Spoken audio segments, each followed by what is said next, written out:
ধরো ভিডিওটা স্কিপ করো না, প্রতিবন্ধী বোনটার ভিডিওটা একটু দেখে যাও। নিজেকে প্রতিবন্ধী বলতেও কেমন লাগে, কিন্তু কি করবো বলো, উপায় নাই। আর 5টা মানুষের মতন হাঁটাচলা করতে পারি না, আমি চলতে পারি না, সেটা তোমরা দেখতেই পাও।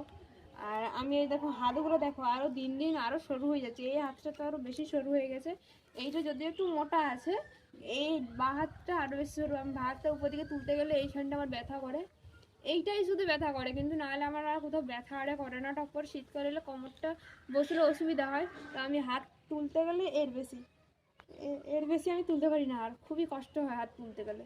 আর এই দুটো হাত জয়েন হবে না আমার, এই দেখো।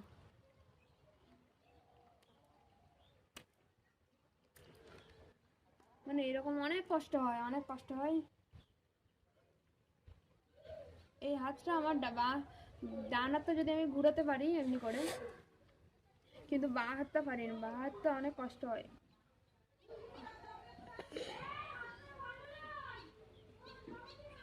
খুব ব্যথা করে হাতটা। আর এগুলো দেখতেই পাচ্ছ আমার এগুলো বেড়ে যাচ্ছে। হ্যাঁ, এগুলো এগুলো দেখো, সামনেকে নিয়ে আয় ফোনটা। এই দেখো, বেশি সামনে আনিস না, একটু বেছে, হ্যাঁ এমনি ওখানটা রাখ।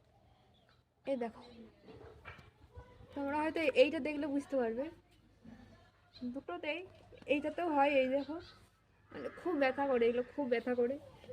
মানে এই হাতটা বেশি ব্যথা করে, কোনো জামা টামা পরতে, মানে হাত তুলতে উপর দিকে, এটা অনেক কষ্ট হয়, অনেক মানে ব্যথা করে, তখন ব্যথা করে।